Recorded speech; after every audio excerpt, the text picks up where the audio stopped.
आज हम बात करेंगे प्योर प्लांट की कि प्योर प्लांट हम किसको बोलेंगे। ठीक है। तो जब हम किसी प्योर प्लांट के मेल को उसकी फीमेल के साथ क्रॉस करते हैं, मतलब प्योर करेक्टर वाले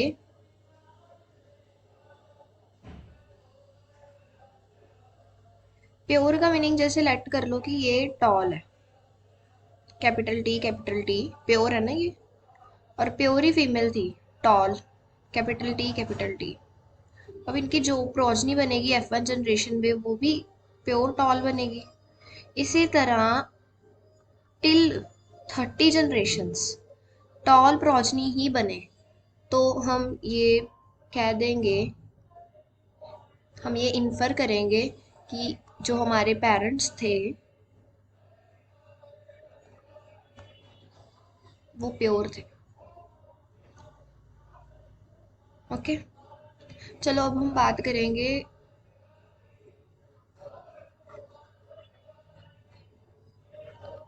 स्टेप्स के बारे में।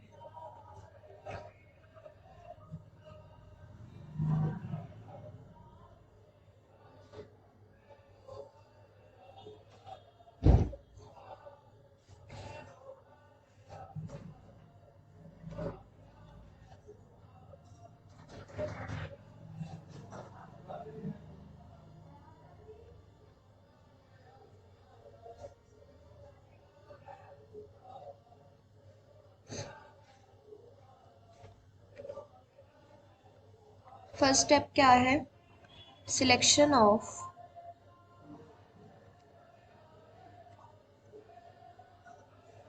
Pure plants. दूसरा, पहले प्योर प्लांट्स को सिलेक्ट करना, फिर उनकी हाइब्रिडाइजेशन करवानी।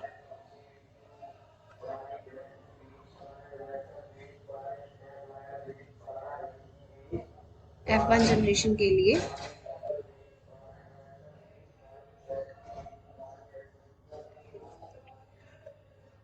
थर्ड स्टेप में फिर उनकी सेल्फ ब्रीडिंग करवानी।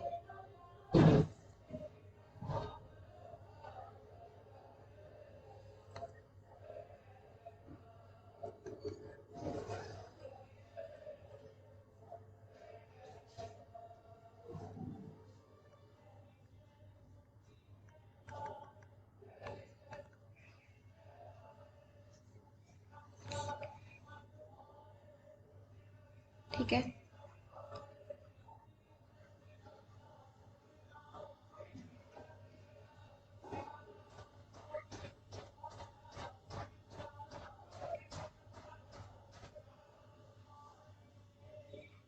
अब हाइब्रिडाइजेशन के क्या स्टेप्स हैं? पहला स्टेप है उसका ईमैस्कुलेशन। ईमैस्कुलेशन क्या होता है? जैसे कोई एक मेरे पास फ्लावर है, ठीक है, इस फ्लावर पे ऐसे ओवरी भी होती है और एंथर भी रहते हैं, ठीक है। और ये जो पिस्टिल होता है that is our female reproductive part, और ये जो एंथर होता है वो मेल रिप्रोडक्टिव पार्ट होता है। तो यहाँ तो मेल रिप्रोडक्टिव पार्ट्स को हटा के इस बाइसेक्सुअल फ्लावर को फीमेल फ्लावर में चेंज कर देना, ठीक है। इस प्रोसेस को हम बोलते हैं ईमैस्कुलेशन। ठीक है। ईमैस्कुलेशन के बाद क्या करते हैं? बैगिंग। बैगिंग का मतलब क्या है? अब देखो ये सिर्फ फीमेल रिप्रोडक्टिव पार्ट में बच जाता है, तो क्या किया जाता है, इसको एक बैग के साथ कवर कर दिया जाता है। क्यों कवर कर दिया जाता है? ताकि किसी और प्लांट का जो पोलन है, पोलन ग्रेन्स है, वो इसके ऊपर आके लैंड ना कर जाए। ठीक है। फिर नेक्स्ट स्टेप क्या होता है? डस्टिंग। डस्टिंग में हम क्या करते हैं? पोलन ग्रेन्स अपनी मर्जी के प्लांट से पोलन ला के इसके ऊपर डस्ट करते हैं। फिर उसके बाद टैगिंग। टैगिंग में हम इसके ऊपर प्रॉपर लेबलिंग कर देते हैं कि इस इस नंबर प्लांट का इसके ऊपर पॉलन हमने छिड़काया है ना। तो लेबलिंग कर देते हैं ताकि मैं आइडेंटिफाई कर पाए कि कौन सा प्लांट है। उसके बाद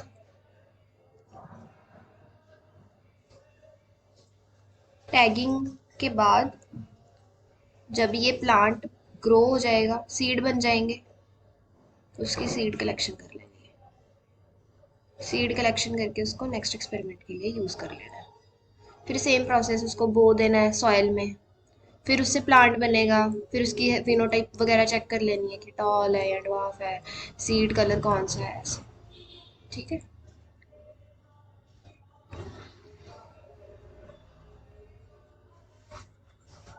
अब बात करेंगे हम नेक्स्ट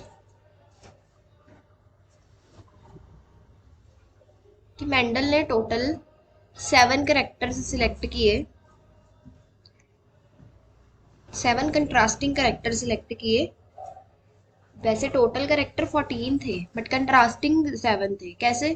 जैसे कलर में येलो, सीड कलर में येलो एंड ग्रीन, तो कंट्रास्टिंग हो गए ना। टॉल, ड्वार्फ, टोटल तो हुए सब 14 करेक्टर्स, बट कंट्रास्टिंग करेक्टर्स की अगर बात करें तो 7 कंट्रास्टिंग करेक्टर्स। अब जैसे उसने सबसे पहले किया सीड का, सीड में उसने 2 करेक्टर सिलेक्ट किए। पहला सीड की फॉर्म के बेसिस पे और दूसरा सीड के कॉटिलिडन कलर के बेसिस पे।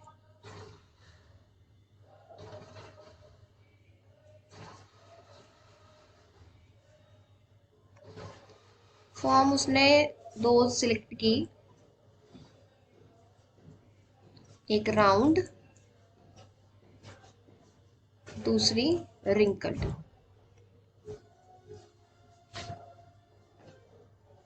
ठीक है। कॉटिलिडन के बेसिस पे, मतलब कॉटिलिडन में उसने क्या सिलेक्ट किया है, कॉटिलिडन कलर में 2 ही कैरेक्टर्स थे, आइदर येलो और ग्रीन। नेक्स्ट फ्लावर, फ्लावर में भी उसने दो कैरेक्टर सिलेक्ट किए हैं। नहीं, फिलहाल एक ही की है, कलर।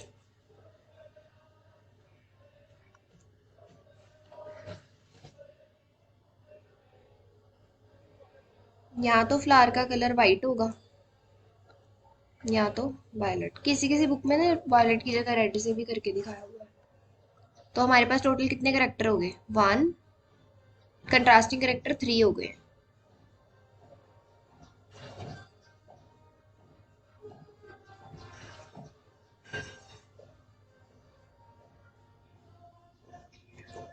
अब आ गया पोड।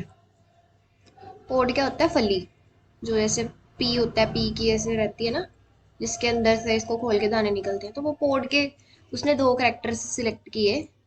First one is form and second one is colour.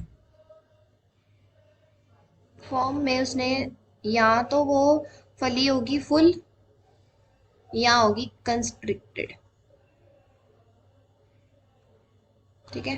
Full मतलब ऐसे, कंस्ट्रिक्टेड मतलब ऐसे से गोल गोल काइंड ऑफ दाने उसके होते हैं ना कई इस तरह के। ठीक है। कलर, कलर में उसने 2 ही कलर उसके सिलेक्ट किए, जैसे येलो, मतलब येलो कलर की होगी पोड, या फिर ग्रीन कलर की होगी। ठीक है। अब हमारे कितने करेक्टर्स हो गए? ये 4 एंड 5। 2 करेक्टर्स और बताने हैं अभी। स्टेम, स्टेम के उसने 2 करेक्टर सिलेक्ट किए, प्लेस के बेसिस पे और साइज के बेसिस पे। ठीक है।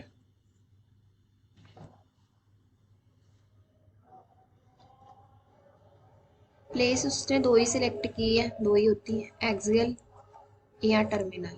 अब एक्सियल टर्मिनल क्या होता है? जैसे एक प्लांट है, ठीक है, मान लो ये एक प्लांट है, प्लांट की जो ये पोजीशंस होती है ना साइड वाली, इसको हम बोलते हैं एक्सियल पोजीशंस। और टर्मिनल पोजीशन को, जैसे सेंटर वाली ये जो पोजीशन होती है, इसको हम टर्मिनल बोलते हैं। ठीक है। साइज, लॉन्ग स्टेम और शॉर्ट स्टेम। मतलब ये स्टेम साइज के बेसिस पे उसने बोला ना, टॉल प्लांट है या डॉफ प्लांट है, स्टेम के बेसिस पे बोला, तो इसको आप साइज की जगह आप इसको हाइट भी लिख सकते हो। Okay,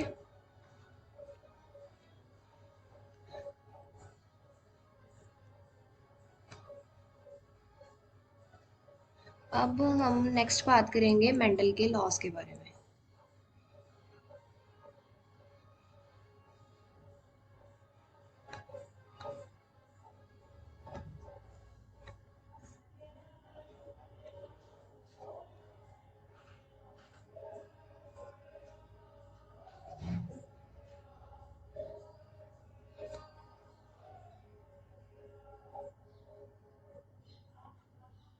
Mendel's law of inheritance दो, मतलब मोनोहाइब्रिड क्रॉस के बेसिस पे, मोनोहाइब्रिड क्रॉस के बेसिस पे एंड डाईहाइब्रिड क्रॉस के बेसिस पे।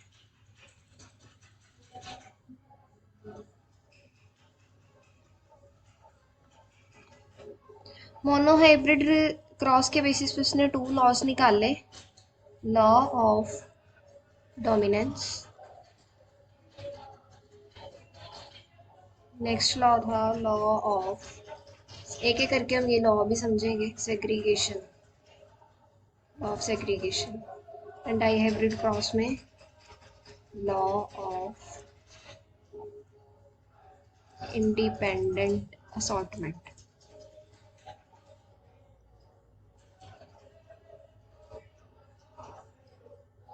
ठीक,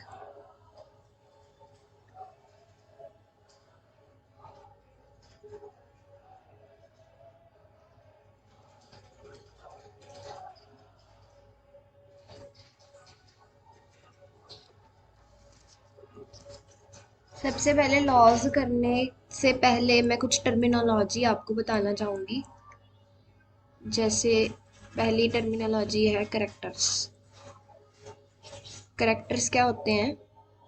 एनीथिंग अंडर कंसिडरेशन, कुछ भी जो आप कंसिडर कर रहे हो प्लांट के बारे में, दैट इज करेक्टर। जैसे एग्जाम्पल अगर मैं बताऊँ इसका, तो हाइट हो गई, टॉल या ड्वार्फ, ठीक है, कलर हो गया येलो ग्रीन, शेप होगी कंस्ट्रक्टेड या इन्फ्लेटेड। दूसरा ट्राइट। ट्राइट और करेक्टर में क्या डिफरेंस होता है? ट्राइट क्या है? एक्सप्रेशन ऑफ करेक्टर, किसी करेक्टर का एक्सप्रेशन, ठीक है। जैसे एग्जाम्पल हाइट का अब अगर बात करें तो दो उसके हो सकते हैं एक्सप्रेशंस, या तो हो सकता है टॉल या हो सकता है ड्वार्फ। तो ये ट्राइट है, टॉल है या ड्वार्फ है। अब कलर एक करेक्टर है, बट इसके ट्राइट क्या हो सकते हैं? या तो वो येलो हो सकता है या वो ग्रीन हो सकता है, ठीक है। इसी तरह अब थर्ड हमारे पास आएगा, that is your factor. Factor क्या रहता है?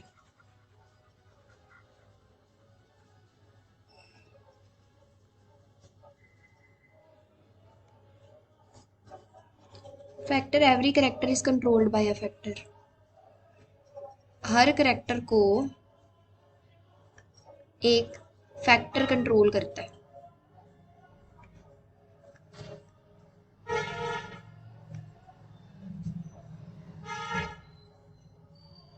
ठीक है। फैक्टर का ही दूसरा नाम जीन होता है। मेंडल ने उसको फैक्टर बोला था, बट बाद में चल के उसी का नाम जीन रख दिया गया, ठीक है। सो नेक्स्ट हम नेक्स्ट लेक्चर में कंटिन्यू करेंगे। Thank you very much.